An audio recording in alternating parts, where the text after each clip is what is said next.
Hechos de los Apóstoles. Y hoy continuamos en el capítulo 15, del verso 36 al capítulo 16, verso 15. No vamos a ver todo el capítulo 16, vamos a ver esta primera parte.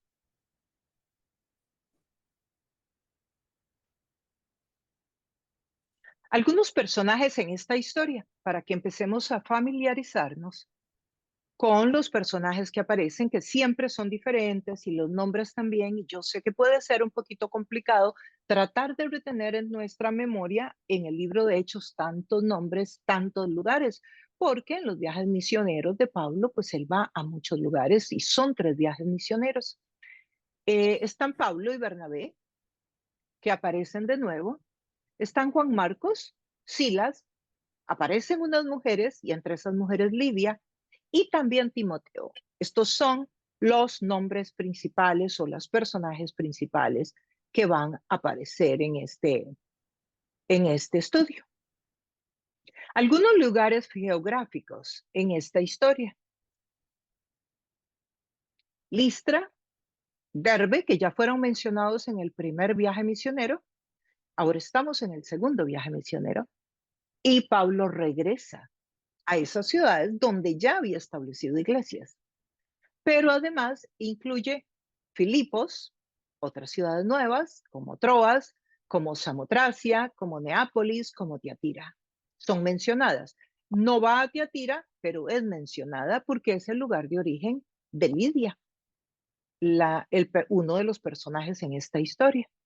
Entonces ustedes recordarán que en el primer viaje misionero de Pablo, él sale de esta Antioquía, que es una Antioquía que está en Siria, que sería hoy al norte de Israel, ¿verdad? Donde está Líbano, posiblemente, y viajó a esta isla y por acá pasó y luego de aquí volvió a viajar en vela hasta Pergue, luego se fue y llegó a Antioquía de Siria, ven que aquí hay una Antioquía, perdón, de Siria, aquí es una Antioquía de Turquía, y fue a Iconio y a Listra. Eso fue en el primer viaje, pero en este segundo viaje Pablo abarca mucho más. Pablo estaba por acá en Jerusalén. ¿Por qué estaba Pablo en Jerusalén? Recordemos, porque se había celebrado, se habían reunido todo el liderazgo en Jerusalén para conversar aquel tema de si los no judíos tenían que pasar por el judaísmo antes de ser creyentes, si tenían que pagar un peaje a la cultura del judaísmo, si tenían que circuncidarse para poder ser luego creyentes. Y ahí se da esa discusión, se convoca este concilio en Jerusalén, Pedro expone su experiencia con aquel hombre en el capítulo 10 de Hechos, que era un centurión romano, y expone cómo él llega a ese lugar y Cornelio es bautizado con el Espíritu Santo, pero Pablo también expone todas sus experiencias del primer viaje misionero, donde él vio la gloria de Dios, el bautismo del Espíritu Santo sobre personas no judías. Y eso hace pues que entonces el concilio concluya que es la voluntad del Señor que todos los que no son judíos lleguen a ser creyentes sin necesidad de abortar su cultura, sin necesidad de divorciarse de su cultura, que pueden seguir siendo autóctonos de su cultura y lo que deben de incorporar es la palabra de Dios, la fe, el camino de la fe, pero que no tienen que ser judíos primero. Esto fue algo importantísimo en la historia, que todavía hasta hoy tenemos que seguir defendiendo, porque todavía hay quienes llegan a ciertas montañas o a ciertos lugares muy lejanos a predicar el Evangelio y tratan de que la gente adopte sus culturas. Siendo sarcásticos, irónicos, podríamos decir que coma cereal en lugar de la comida autóctona para poder ser creyentes. Estoy siendo exagerada, lógicamente. Pero bueno, ese es el principio que se está defendiendo. Ahora, cuando ellos salen de Jerusalén, Pablo y Bernabé se despiden, se van. Bueno, resulta que hacen este recorrido. ¿Ven? Pasan por Antioquía, donde estaba la segunda iglesia, y continúan, porque en el primer viaje se habían ido por acá, ahora se van por acá. Entonces, se están yendo por dentro, por decirlo de alguna manera, ya no se están yendo como lo habían hecho anteriormente, ahora se van por acá. O sea, otro recorrido intencionalmente para tocar otras ciudades. Y como veremos en el texto, pues es una intención completa y absolutamente de Pablo, ¿ven? Entonces Pablo pasa, va por Tarsus, que recuerdan Tarsus, ¿qué es? La ciudad de Pablo. Aquí era donde estaba Pablo cuando Bernabé llegó a Antioquía, le pareció que había un liderazgo, una falta de liderazgo en esta iglesia misionológica, misionera que estaba surgiendo, totalmente intercultural, y Bernabé dijo, bueno, hay que ir a buscar a Pablo, Pablo es el líder perfecto. ¿Y a dónde lo fue a buscar? Lo fue a buscar a Tarsus, porque ahí era de donde Pablo era. Y ahí era donde Pablo estaba y donde estuvo como 11 años después de su conversión. ¿Por qué? Porque nadie le creía a Pablo. Nadie le creía que de verdad no iba a seguir matando cristianos. Entonces Pablo estaba por ahí en su tierra y estaba, y ahí es donde Bernabé lo va y lo busca y se lo trae a Antioquía. Bueno, pasa de nuevo por Tarsus y continúa en Listra y Derbe, donde ya sabemos, Iconio, y Antioquía, donde ya sabemos que Pablo estuvo anteriormente en el primer viaje. Y ahí él va a pasar a confirmar las iglesias. Los temas principales en este porción del texto, porque no es un capítulo, es el segundo viaje misionero de Pablo. El conflicto que se da de liderazgo. Hay un conflicto enorme, una guerra de titanes que se da acá entre Pablo y Bernabé. La guianza del Espíritu Santo es sorprendente. Aquí vamos a aprender un mundo sobre cómo el Espíritu Santo se comunica con el ser humano. Y luego Pablo está evangelizando mujeres, mujeres, mujeres. O sea, este Pablo fariseo, que posiblemente antes de Cristo ni siquiera se le acercaba a una mujer, porque los fariseos no se le acercaban a las mujeres, sino a sus propios familiares, su esposa, etcétera. Bueno, aquí vamos a ver a Pablo evangelizando mujeres, enviado por el Espíritu Santo. Y luego vemos algunos principios misionológicos. También vamos a poder apreciarlos. Y comenzamos en este verso del capítulo 15, en el 36. Algún tiempo después, o sea, pasó un tiempo, no fue inmediatamente después del concilio. Pablo le dijo a Bernabé, volvamos a visitar a los creyentes en las ciudades en donde hemos anunciado la palabra. O sea, regresemos a las iglesias que fundamos. Sabemos que son iglesias porque en el capítulo 15 habla de que fundaron iglesias y ordenaron personas en el ministerio. Resulta que Bernabé se volvió y le dijo, claro que sí, vamos, vamos, Pablo, vamos, llevemos a Juan, ¿no? Juan había ido en el primer viaje misionero, a quien también llamaban Marcos, que es el mismo que escribió el Evangelio de Juan, es el mismo que escribió primera, segunda y tercera de Juan, es el mismo que escribió Apocalipsis. Pero a Pablo no le pareció prudente llevarlo, porque los había abandonado en Panfilia, cuando habían llegado al primer viaje misionero, que habían llegado por barco. Resulta que Marcos los abandonó. Y esa historia ya nosotros la estudiamos y usted la puede encontrar aquí mismo en el canal, en el capítulo 14, en el capítulo 15. Y no había seguido con ellos en el trabajo. Entonces, Pablo, esta es la razón por la que no lo quiere llevar. Se produjo entre ellos un conflicto tan serio que acabaron por separarse. O sea, esto no fue una discusión. Esto no fue un momento que dijeron, ¿sabe qué? Pongámonos a orar a ver cómo nos guía Dios. O no, no, no, no, se produjo un conflicto. De hecho, la palabra aquí en griego dice que se enojaron uno contra el otro, al punto de que no pudieron continuar juntos. Y creo que vale la pena que rescatemos que en el caminar con Dios vamos a poder tener espacios en los cuales vamos a estar en completo desacuerdo con alguien, pero no necesariamente porque estamos en desacuerdo, tenemos que destruirnos, tenemos que hacernos daño. Como apreciamos aquí, ¿cómo es que ellos manejan este conflicto? Ellos lo manejan de una muy buena manera, de una excelente manera.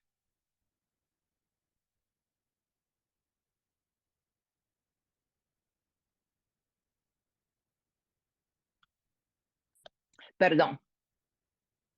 Resulta que entonces, en esta disputa que se da, en este conflicto, Bernabé se lleva a Marcos.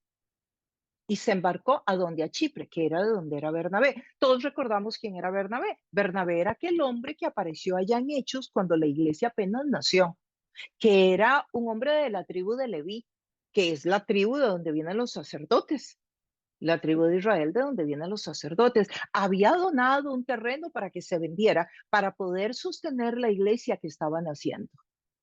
O sea, era un hombre que había hecho contribuciones, y no solo la económica, sino que había invertido. Bernabé fue aquella persona que fue a buscar a Pablo y lo introdujo, lo presentó a los apóstoles cuando no le creían, y les habló de él y les contó cómo Dios lo usaba. Abrió la puerta para Pablo. Bueno, aquí está haciendo lo mismo para Marco. Marco se equivocó, Marco falló, pero entonces vemos de nuevo a Bernabé entrando en acción con su llamado pastoral para incorporar a Marco, a Juan Marco, para que volviera al ministerio, para que se rehabilitara, para que lo que hubiese sucedido, que lo asustó, que lo atemorizó, lo que fuese, porque no nos lo dice el texto que fue, la razón por la cual él se los deja a ellos botados, como quien dice, en el viaje, bueno, vuelve a tomar aquí a Juan. Mientras que Pablo escoge a Silas. Silas es mencionado en muchos pasajes más, lo vamos a seguir estudiando en algún momento, como una persona muy respetada, de mucho honor, de mucha honra. Y ese es el compañero que escoge Pablo. Después de que los hermanos lo encomendaron a la gracia del Señor, Pablo partió y viajó por Siria y por Cilicia, consolidando a las iglesias. Entonces Bernabé se va para Chipre, que es su tierra original, y Pablo continúa para Siria y Cilicia, consolidando, afirmando las iglesias que habían fundado. En el 39 dice que se produjo un conflicto tan serio que acabaron separándose. De nuevo lo quiero rescatar porque creo que es muy importante, porque muchas veces creemos que el caminar con Dios va a ser que nunca tengamos un rompimiento en una relación, que nunca tengamos un conflicto, que nunca tengamos un desacuerdo, y si eso pasa, nos asustamos, no debería de ser. Bueno, ya vemos que sí sucede, porque Dios no anula la humanidad de los que servimos. Dios no nos hace robots, ni nos arranca las emociones.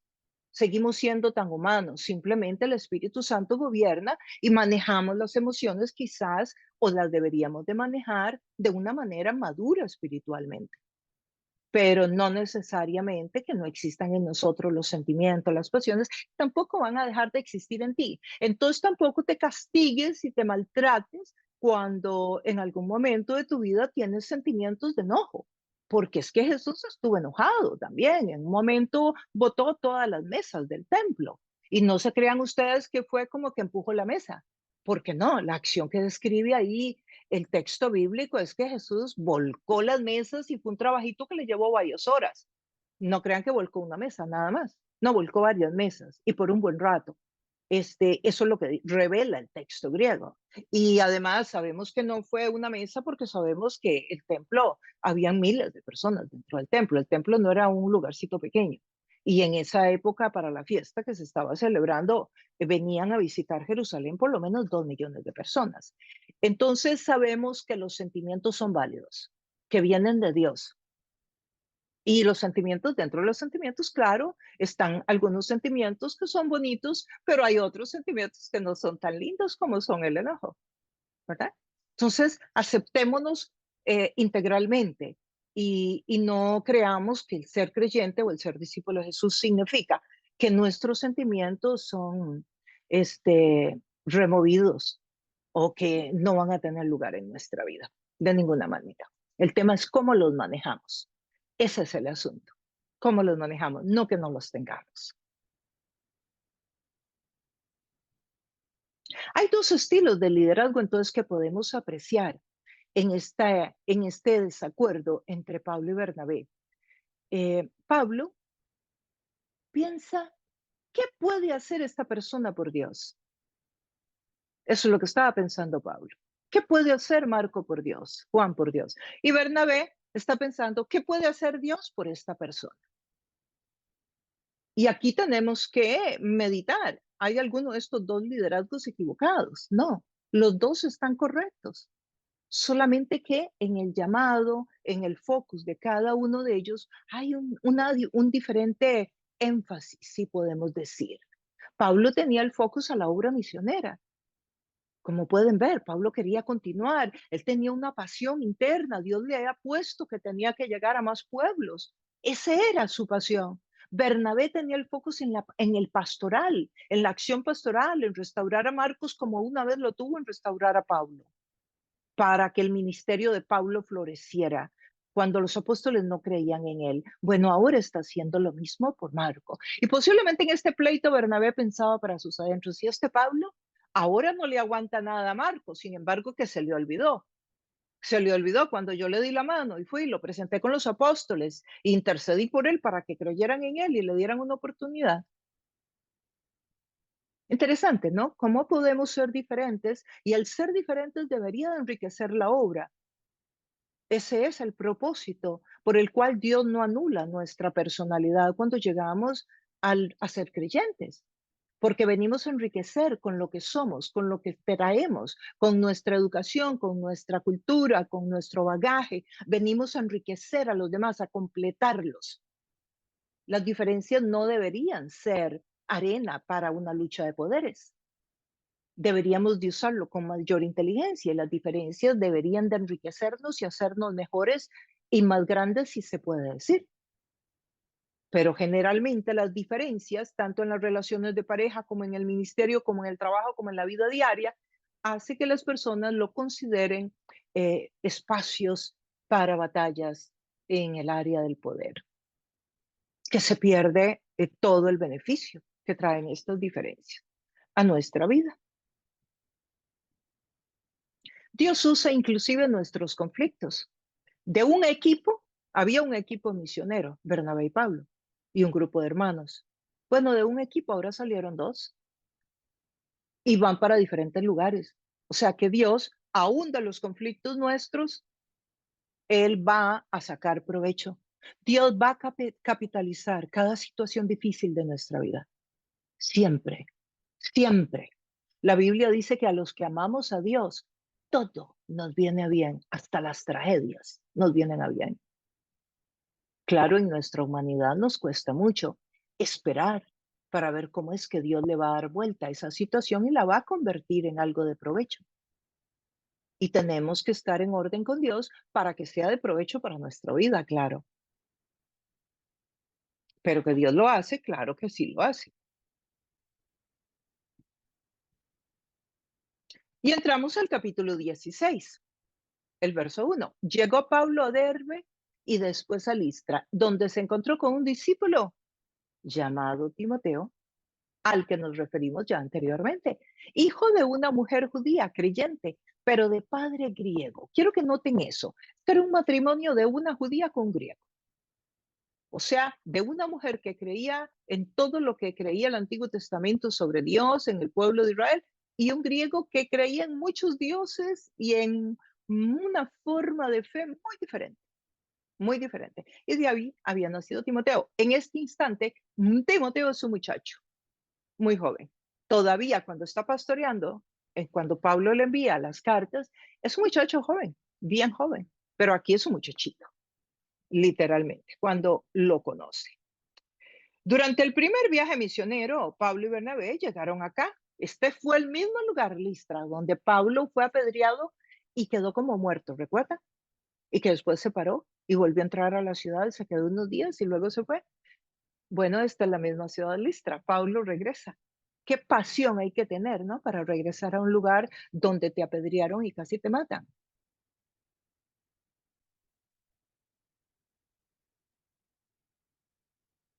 Dice, los hermanos en Listra y en Iconio hablaban bien de Timoteo. O sea, era un muchacho con buenas referencias. Así que eso influyó para que Pablo se lo llevara con él. Es interesante, ¿verdad? Porque parece que a Pablo sí le interesaba mentorear.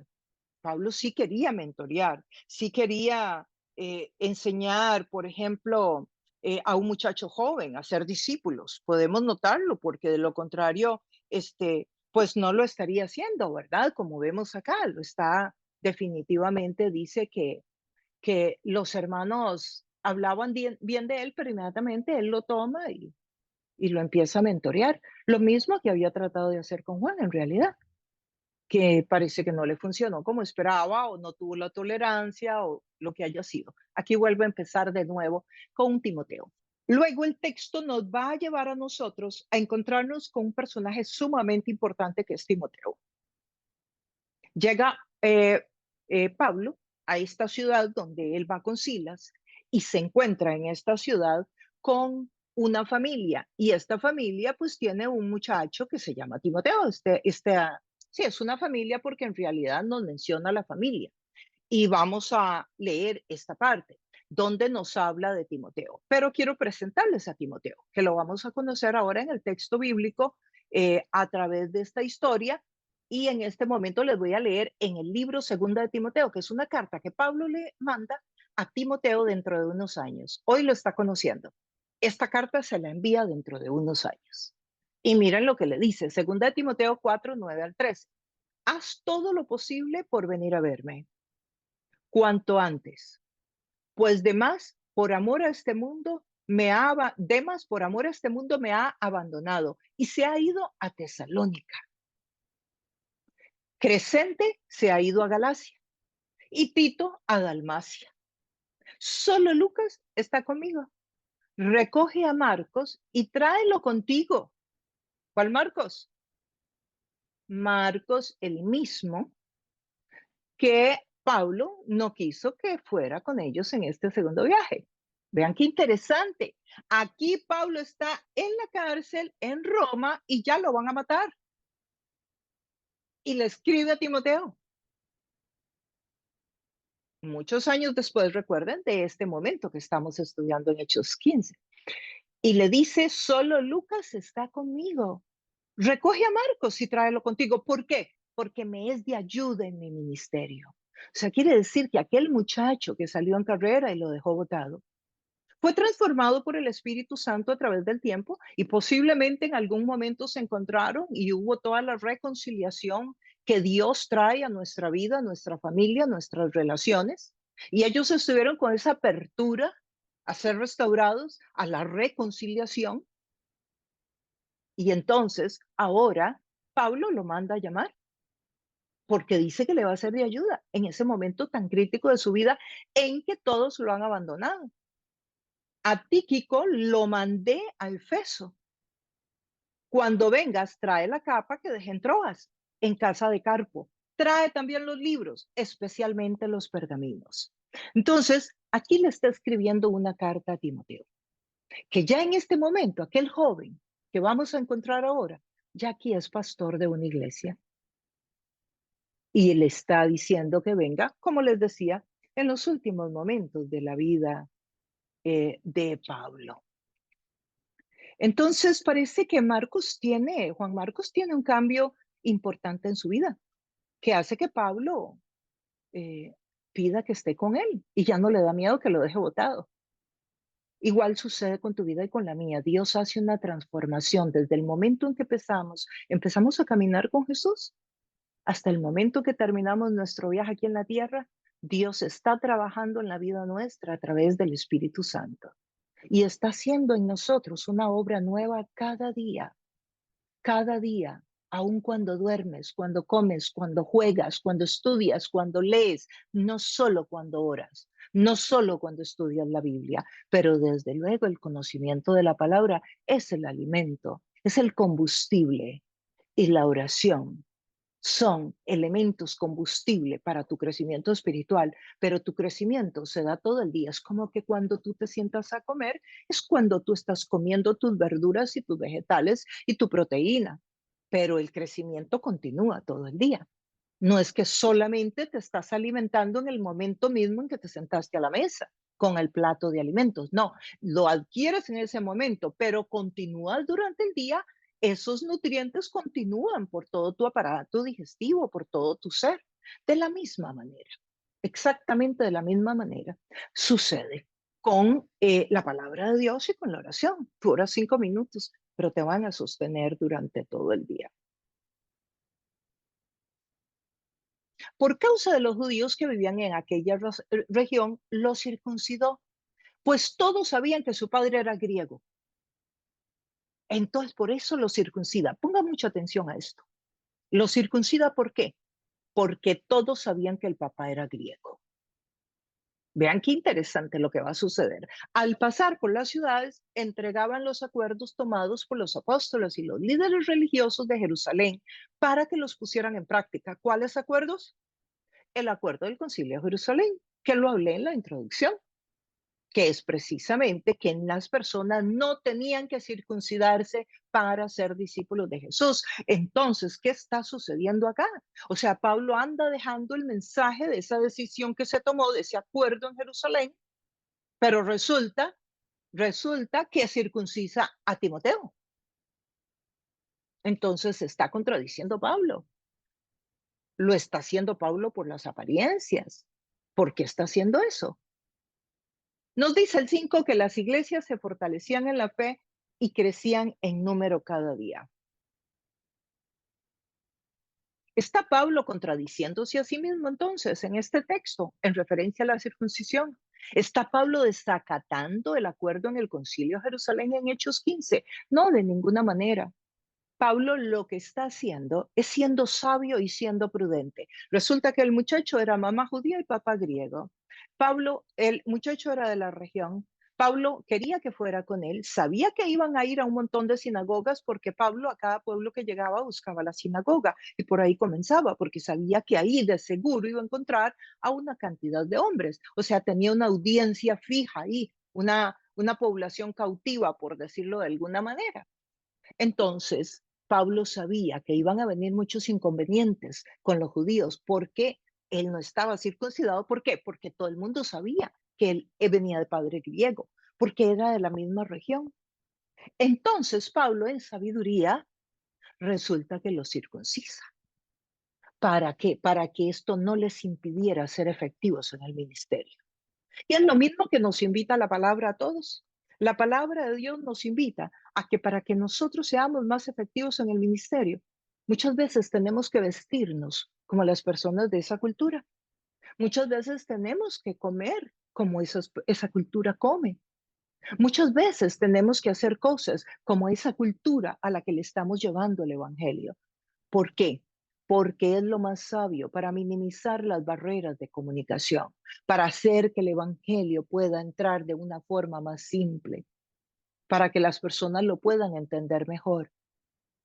No debemos de poner en riesgo el ministerio por un asunto que no es relevante. Entonces, ¿tenía Timoteo que circuncidarse para entrar al cielo? No. ¿Tenía Timoteo que circuncidarse para ser discípulo de Jesús? No.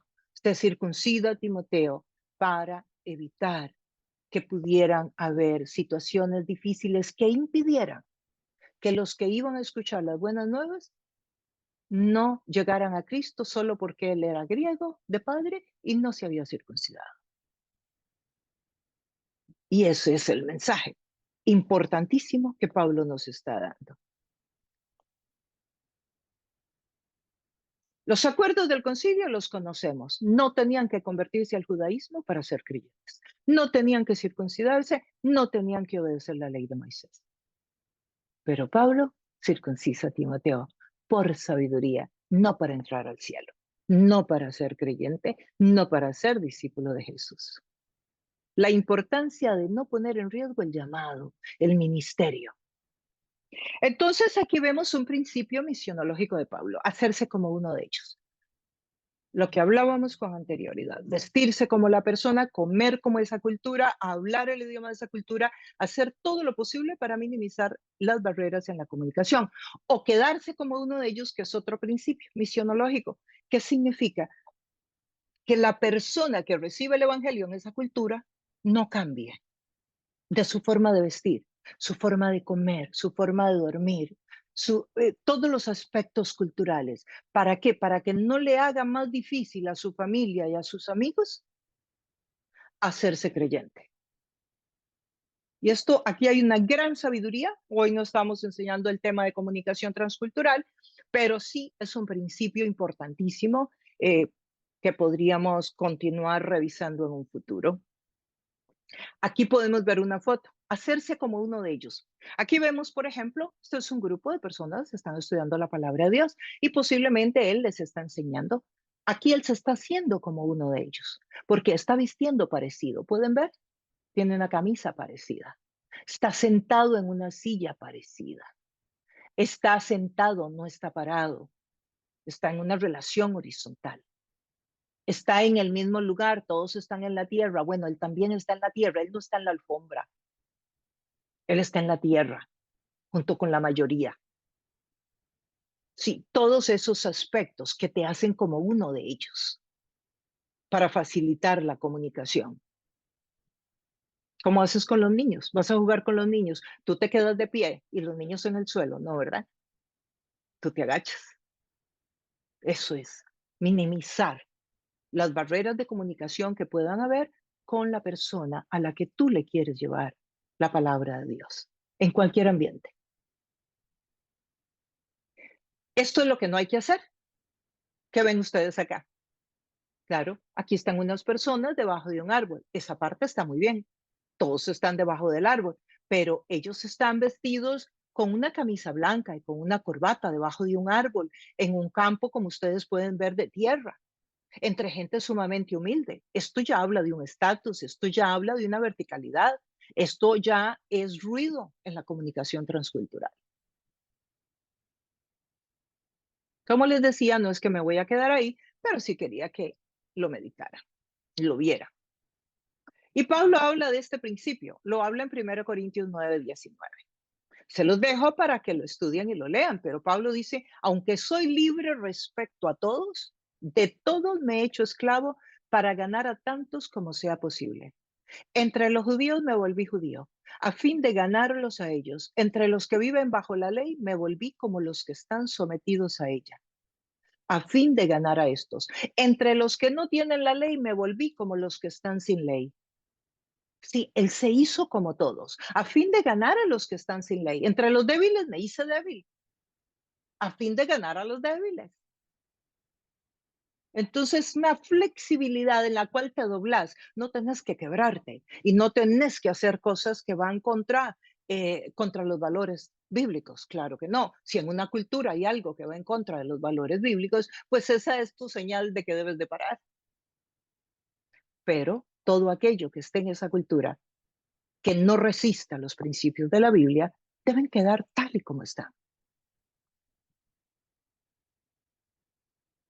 El Espíritu Santo guía. Vamos a ver cómo es que guía el Espíritu Santo. Veámoslo acá. El Espíritu Santo cierra puertas. El Espíritu Santo abre puertas. Guía abriendo y cerrando puertas.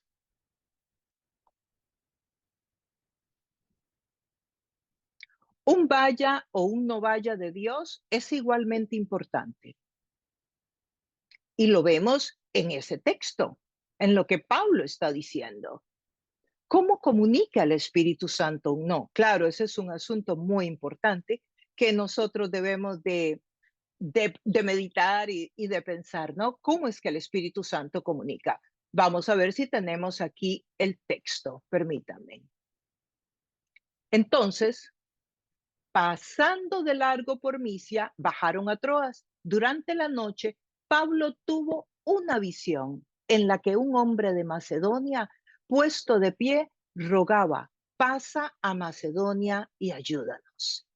Aquí el Espíritu Santo le está hablando a Pablo. Le está hablando a través de una visión, pero antes de darle la visión, veamos a ver si tenemos aquí el texto y si no lo tenemos que buscar. Atravesaron la región de Frigia y Galacia, ya que el Espíritu Santo había impedido, esa palabra, había impedido que predicaran la palabra en la provincia de Asia. ¿Cómo el Espíritu Santo impidió que predicaran? Interesante, ¿verdad? El Espíritu Santo le impidió que predicaran la palabra. O sea, ¿usted podría creer que Dios impide que se predique la palabra en algún lugar? Bueno, Dios le está cerrando las puertas a Pablo. Eso es lo que está pasando. Y luego dice que, miren ustedes, en Frigia y en Galacia, el Espíritu Santo no lo dejó entrar. Ok, Pablo se sentó bajo un árbol, seguro se puso a orar, pasó un par de días, pero y siguieron el camino y cuando llegaron a Misia, intentaron ir a Bitinia, a otra ciudad. ¿Y qué pasa de nuevo? El Espíritu Santo, el Espíritu de Jesús, dice acá, no se los permitió. O sea, aquí tenemos dos veces que el Espíritu Santo no le permite a Pablo hacer lo que Pablo cree que debe ser. Dos veces le dice a Pablo que no puede entrar a una ciudad consecutivas. El Espíritu Santo está cerrando la puerta dos veces consecutivas. Interesante, ¿no les parece? ¿Cuántas veces se te ha cerrado una puerta? ¿Cuántas veces vas a encontrar en tu caminar que hay puertas que se cierran y tú dices, bueno, esto no puede ser de Dios, que las puertas se cierren, porque además es para algo bueno, es para ir a predicar? Bueno, resulta que sí puede el Señor cerrar puertas, inclusive para hacer algo bueno. Tú dirías, bueno, yo me iba a casar con esa persona y todo se acabó de un momento para otro. Bueno, podría ser de Dios, que esa relación se tenía que acabar. Me gusta mucho porque yo creo que los no de Dios nos cuesta mucho. Y más cuando los no de Dios están relacionados con algo que está bien, que es inclusive mandado por Él. Pero no era el tiempo. No era el tiempo para Frigia ni para Galacia, no era el tiempo tampoco para Bitinia. Dios tenía un plan diferente. Y eso es lo que pues quería que viéramos acá, que el Espíritu cierra puertas. El Espíritu guía, pero es guía en este caso cerrando puertas. Y vaya o no vaya, cuando viene de Dios, es igualmente importante. Cásese o no se case. Vaya de ese trabajo o no vaya de ese trabajo. Es igualmente importante. Entonces, no siempre que se cierra una puerta en tu vida viene del diablo, no siempre es en contra tuya, no siempre es porque tú no hiciste lo suficiente para que la puerta se mantuviera abierta.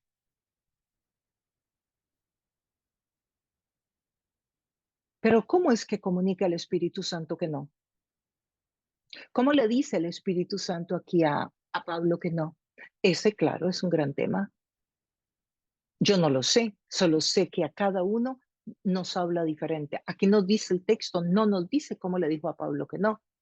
No dice si fue por sueño, no dice si fue que se enfermó y no pudo ir, porque ya en esta época Pablo tenía una enfermedad, lo veremos en algún otro momento, pero no sabemos cuál es la razón. La cosa es que no puede ir. Entonces, hay muchas formas en cómo Dios puede comunicarte. Puede ser hablado, puede ser por un sentir interno, puede ser por un sueño, puede ser por una visión, puede ser a través del sentido común. Y ya eso te toca madurar espiritualmente para que tengas esa sensibilidad de poder oír a Dios a través de su voz, de un sueño, de una visión, de una circunstancia, del sentido común o de su palabra. Y eso viene con la madurez espiritual, con la relación íntima con Dios. Dios te guía todo el tiempo, en todas tus decisiones y a todo lugar donde debes decir sí o no. No, no. Dios no se mete con tu vida paso a paso. Dios no te va a guiar en cada minuto de tu día, ni en cada decisión que tomes. No es así. Muchas veces Dios lo que quiere es que camines en los principios bíblicos y te deja. Y tú puedes decir para la derecha o para la izquierda, pero que sea de acuerdo a los principios bíblicos. Claro, a menos que el texto bíblico sea específico en un área. Entonces sí tienes que seguir el texto bíblico. Pero si el texto bíblico no dice lo que debes hacer, Dios dice en el texto que debes orar, Dios dice que debes ayunar, Dios dice que debes leer su palabra, Dios dice que debes de diezmar, Dios dice que debes de ser buen vecino, Dios dice que debes honrar a padre y madre. Bueno, esos son, ahí no tienes que escuchar otra voz. Ya Dios habló en su palabra. Pero hay otras decisiones, como en cuál universidad vas a estudiar, como con quién te vas a casar, como con quién vas a empezar a salir, que sí tienes que buscar entonces la dirección del Señor. Y muchas veces Dios no te va a guiar porque te da la libertad de que escojas con quién te vas a casar. ¿Y por qué te da la libertad? Porque tú debes de escoger de acuerdo a los principios bíblicos. Y Dios te da la libertad, pero de acuerdo a los principios bíblicos. Y bueno, pasando de largo por Misia, bajaron a Troas. Durante la noche Pablo tuvo una visión. Oh, aquí está hablando por una visión el Espíritu de Dios, en la que un hombre de Macedonia, puesto de pie, rogaba, pasa a Macedonia y ayúdanos. Puesto de pie rogaba, pasa a Macedonia y ayúdanos. Entonces aquí Pablo tiene una visión, y la visión es con quién, con un hombre que le dice que pase por ese pueblo y que los ayude. El Espíritu Santo está hablando a través de un sueño acá. Entonces nos hemos ido encontrando al Espíritu Santo, ¿verdad? Guiando, cerrando puertas, abriendo puertas, hablando a través de un sueño.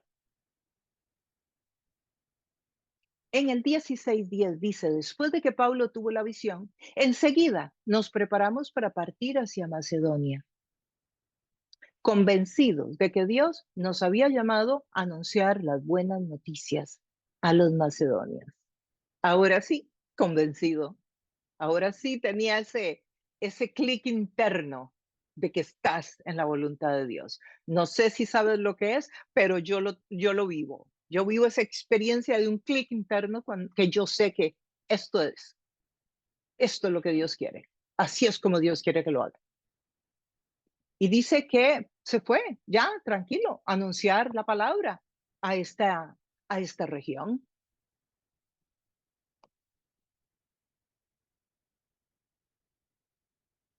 Y zarpando de Troas, navegamos directamente a Samatrocia y al día siguiente a Neápolis. O sea, pasaron toda esa parte que vimos anteriormente en el mapa y algo tal vez bonito de ver acá, permítame un momento, en el 10, dice, después de que Pablo tuvo la visión, enseguida nos preparamos. Ven, esta palabra aquí, la palabra nos, que la ven acá enseguida, nos, es la primera vez que aparece en el libro de Hechos. Recuerde que Hechos está siendo escrito por Lucas. Y aquí Lucas dice nos. Por primera vez usa el pronombre donde él se incluye, este pronombre nosotros, tercera persona, el plural, nos preparamos.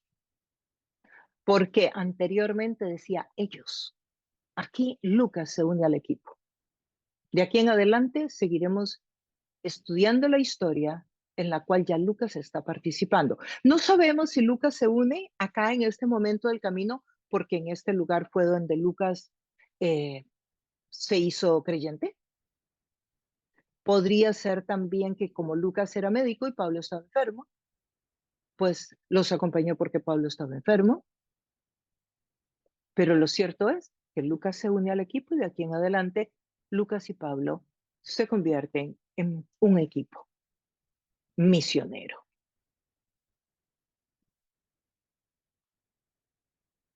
Bueno, dice que se fueron a Neápolis.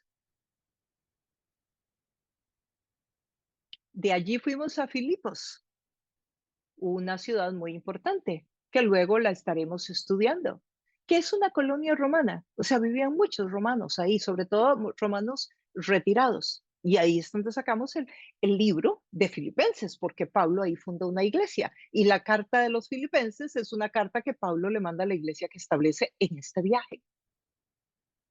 Filipo, esa es la carta a los Filipenses. Y dice, y la ciudad principal de ese distrito de Macedonia. O sea, Filipos era un lugar importante de esta región. En esa ciudad nos quedamos varios días. Eso nos cuenta Pablo. ¿Y qué sucede en esa ciudad? Veámoslo a ver, en el 13. El sábado salimos a las afueras de la ciudad. ¿A qué salió Pablo el sábado? El sábado es el día que se reúnen los judíos. ¿A qué salió? Salió a buscar una sinagoga. ¿Por qué una sinagoga? Porque eso hizo Pablo durante todos los viajes. Cuando uno estudia los viajes de Pablo y la biografía de Pablo, se da cuenta que su estrategia misionera era llegar a una ciudad y buscar la sinagoga. Y ahí era donde comenzaba él a predicar el evangelio en una sinagoga judía, siempre.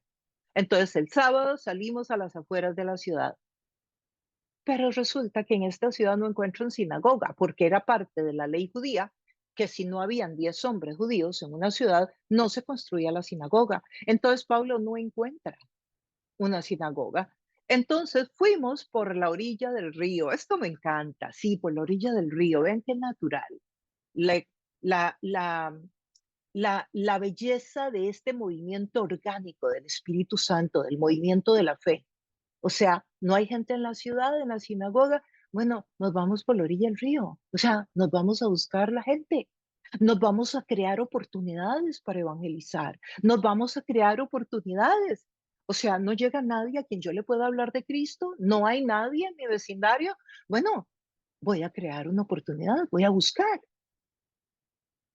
No esperar a que la oportunidad y la persona que necesita a Cristo llegue a tocarte la puerta, sino que tú vas a crear la oportunidad.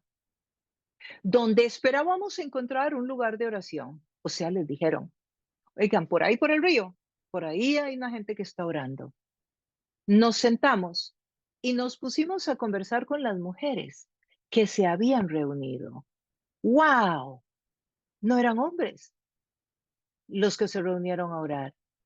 Eran un grupo de mujeres que estaban orando a la orilla del río. O sea que Pablo está llegando aquí a un grupo de mujeres, porque no habían hombres en Macedonia, no había sinagoga, no habían hombres judíos. ¿Dónde comenzar la obra evangelística? Y Pablo se va a buscar al lugar donde se reunían las mujeres y los hombres. Las mujeres no podían entrar a las sinagogas en esta época. Entonces va a buscar donde ellas están reunidas y se las encuentra. Qué belleza, ¿no? Para los que entendemos teología y los que entendemos la historia y los que entendemos el primer siglo desde la perspectiva histórica de la iglesia, sabemos que los hombres y mujeres nunca estaban juntos. O sea, y vemos esta flexibilidad de Pablo, no encontró hombres, bueno, me voy a buscar las mujeres, aunque era contracultura. Lo que estaba haciendo era revolucionario. Él era un hombre soltero que iba a andar buscando un grupo de mujeres en aquella época. Eso no se iba a ver bien. ¿Le importó a Pablo? No, no le importó. Él obedeció a Dios primero que todas las condiciones culturales de la época, como lo hizo Jesús cuando se fue a hablar con la mujer samaritana.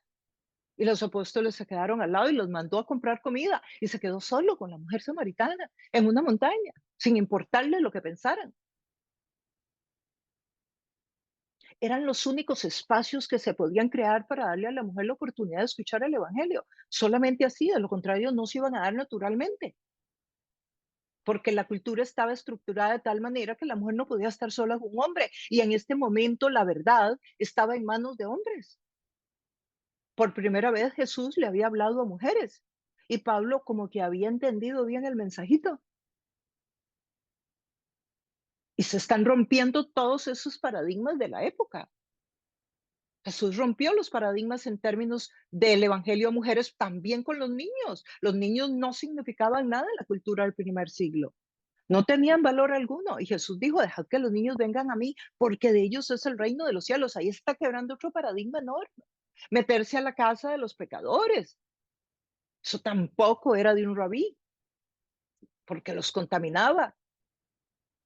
Pero Jesús sabía que a él no lo contaminaba nadie, que él influenciaba más bien con su presencia al pecador, como somos nosotros los creyentes, que a veces nos da miedo que alguien nos contamine. De verdad, hay que estar muy débil espiritualmente para que alguien le contamine, porque usted fue llamado a ser sal, más bien a influenciar, a cambiar, a transformar, a hacer luz. ¿Cómo vas a hacer luz si no estás en las tinieblas? Si te aíslas, si te metes debajo de una cueva, si te escondes, si no sales nunca, si no te relacionas con tu familia, ni con tus amigos, ni con tus hermanos, porque dicen una palabra mala, porque son groseros para hablar, porque andan haciendo cosas indebidas. Bueno, entonces, ¿dónde vas a hacer luz? ¿A quién le vas a iluminar? A los que estamos en luz, en la iglesia, dentro de un edificio. No vemos a Pablo metido en un edificio solamente, lo vemos ir a buscar, creando oportunidades. Bueno, y resulta que se encuentra con las mujeres que se habían reunido. Una de ellas se llamaba Lidia y adoraba a Dios. Pablo puede ver el espíritu de esta mujer y se llamaba Lidia. ¿Quién era Lidia? Lidia era de la ciudad de Tiatira y vendía telas de color púrpura. Era una empresaria. Oigan esto, una empresaria en el primer siglo. Y no era cualquier empresaria. La púrpura era un símbolo de estatus, solo la gente, los reyes y la gente de mucha alcurnia podía tener una tela de color púrpura. Por eso en las películas de Semana Santa y en las cosas ustedes ven que los mantos están pintados de púrpura, porque la púrpura era de estatus. Era como hoy ver a alguien bajarse de un Lamborghini, manejar cierto tipo de reloj, andar con ciertos zapatos. Son símbolos que usted los ve en alguien y usted se imagina que esa persona tiene dinero. Claro, usted sabe que hoy día todo el mundo vive con la tarjeta sobregirada, o sea que mucha gente puede andar vestido así y está más quebrado que usted, pero por lo menos se vende la gente de esa manera. Aquí la púrpura era un símbolo de estatus.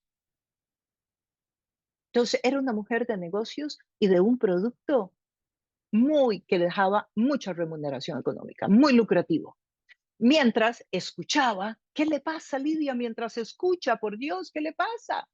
El Señor le abrió el corazón para que respondiera al mensaje de Pablo. Aquí vemos al Espíritu Santo ahora abriendo el corazón de una persona para que pueda ser creyente.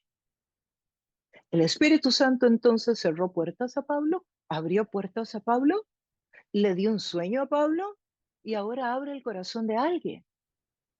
Entonces, ¿quién es el que abre el corazón de los seres humanos para que tú estés hoy escuchando este estudio de la Biblia, sacando un tiempo para Dios con reverencia y con respeto como debe ser? Porque no es que viniste a escucharme a mí, viniste a escuchar a Dios hablar. Y Dios es un rey, por lo tanto uno delante de un rey está con reverencia, porque las palabras que van a salir de ese rey van a ser importantes para el resto de tu vida. Bueno, aquí lo encontramos muy claramente al Espíritu Santo abriendo el corazón. Es el que te ha abierto el corazón a ti. Es el que continuará enseñándote. Es el que continuará haciendo la obra. Y si tú no le has abierto el corazón, hoy permite que Dios te toque, permite que el Espíritu Santo te hable. Permite que hoy sea ese día que Dios abre tu corazón y te transforma. Y empieza el Señor a hacer una obra nueva en ti y puedes entender todos estos misterios que hasta este momento no puedes entender porque esto te parece una locura de la fe. Pero si tú le dejas al Espíritu Santo abrir tu corazón, hoy puedes empezar una nueva vida, un nuevo camino, una nueva forma de ver, de pensar. Y Dios te va a tomar de la mano y te va a guiar. Y créeme que aunque hoy sea el primer día de tu vida como discípulo o discípula de Jesús, vas a empezar a conocer un mundo de cosas nuevas, aunque hayas vivido 40 o 50 años, y vas a nacer de nuevo porque van a haber nuevas perspectivas que nunca habías visto antes, porque Dios va a poner colirio en tus ojos y vas a poder ver el mundo de una manera muy diferente a como lo has visto hasta hoy. Porque el Espíritu va a entrar dentro de tu cuerpo y tu cuerpo se va a convertir en la casa de Dios literalmente. Y al igual que a Pablo, Dios te va a hablar y Dios te va a guiar y Dios te va a cuidar y Dios te va a sostener de la mano. Y Dios va a continuar este viaje a tu lado. ¿Cómo vas a decir que no a eso? ¿Cómo vas a resistir eso? Y es gratis. Solo tienes que creer que Jesús murió en esa cruz por ti y por tus pecados y que resucitó el tercer día. Y si tú crees que Jesús hizo eso por ti, por el perdón de pecados, tendrás vida eterna. Y es totalmente gratis, es por gracia no merecida. Es un regalo no merecido. Así que piénsatelo, porque no sabemos cuántas veces Dios te va a hablar como te está hablando hoy. El verso 15 dice, cuando fue bautizada con su familia, o sea, de una vez se bautizó. Esto me recuerda a mi persona. Yo conocí a Jesús, tuve ese momento que les estoy invitando a que tengan ustedes hoy, y ese mismo día yo, ¿qué será? Una semana después estaba bautizándome en agua. Yo llegué a un lugar y estaban bautizando un poco de gente en agua y yo pregunté, ¿qué están haciendo? Y alguien se volvió y me dijo, oh, es que la Biblia dice que hay que bautizarse en agua. Y me lo enseñaron en la Biblia. Y yo dije, de verdad, enséñenme. Y me enseñaron en la Biblia. Y yo dije, mira, sí hay que bautizarse en agua. Y entonces me metí al agua sin pedir ni permiso al pastor que estaba bautizando. Me metí en la piscina, hice fila y cuando el pastor me vio así de frente me dice, ¿usted quién es? Y entonces le dije, pues yo soy alguien que quiere bautizarse, bautízame. Y fue tan impactante para él que me bautizó sin saber ni quién era. Eso es la fe, eso es la fe. Cuando abrazas el Evangelio, cuando por fe crees, porque nunca vas a terminar de entender a Dios. A Dios no se le entiende. El día que lo puedas entender, dejó de ser Dios. Y termina diciendo, si ustedes me consideran creyente en el Señor, vengan a hospedarse a mi casa. Y nos persuadió. Lidia los persuadió y se quedaron en la casa de Lidia. Claro, yo también hubiera hecho lo mismo. A mí alguien me llega a decir la verdad del Evangelio y que tengo vida eterna y me llega a decir todas estas verdades que yo no conozco y yo le invito a mi casa porque ahora yo quiero que me siga explicando cómo es la cosa. Esta mujer era una mujer inteligentísima, una mujer además de negocios, porque mire las frases que usa, muy persuasivas. Si ustedes me consideran creyente, se quedan en mi casa. Interesante, ¿no? Que aquel hombre de Macedonia que se le apareció a Pablo en el sueño, resulta que no era para que entrara a Macedonia a evangelizar hombres. Era un esfuerzo misionero de Dios para llevar el evangelio a unas mujeres. El hombre de Macedonia representaba a unas mujeres que vienen a ser las primeras creyentes del mundo occidental. Las primeras creyentes de Europa fueron mujeres. Y yo quiero hacer un toquecito aquí de énfasis a mis amigos y colegas, teólogos, pastores, etcétera, que cuando prediquen este mensaje, que vean estos textos, porque generalmente esto ni se menciona, porque de alguna forma algunos textos creemos que no son relevantes, pero claro que sí, porque esto le da dignidad a la mujer, que por muchos años ha sido considerada de segunda clase en todas las religiones, pero no es así en el cristianismo. Jesús nos da un lugar muy importante. Las primeras mujeres que escucharon el mensaje de la resurrección, los primeros fueron mujeres, las primeras creyentes de Europa fueron mujeres, así que podemos seguir viendo a Dios trabajar con el género femenino desde el mismo inicio de la iglesia, hacer obras maravillosas. El Señor les abre el corazón tanto a los hombres como a las mujeres. Es el Espíritu Santo quien abre el corazón del ser humano y quien pone en el ser humano el querer como el hacer, de reconocer que Jesús es el Señor, que Jesús es Dios. Es el Señor quien hace la obra. Es el Señor quien la hace y quien la va a continuar en tu vida y en la mía. Él es el que hace la obra. Entonces el Señor envió a Pablo, le cerró varias puertas y luego le habló para que entrara por la puerta que él quería. Y quería que entrara a esa puerta, ¿por qué? Porque había un grupo de mujeres que estaban esperando el Evangelio a la orilla de un río. Que Dios continúe guiándote, que el Señor continúe mostrándote el camino, que Dios te dé esa pasión que se necesita para crear las oportunidades cuando no existen, como las creó Pablo. Y que podamos ver a Dios mucho más allá de nuestras fronteras culturales, de nuestros paradigmas y de nuestra cosmovisión. Porque Dios no está en una caja ni en un molde. El Señor es soberano y actúa de diferentes formas en las diferentes culturas, en los diferentes contextos y en las diferentes épocas. Que Dios continúe revelándose a tu vida. Nos vemos pronto.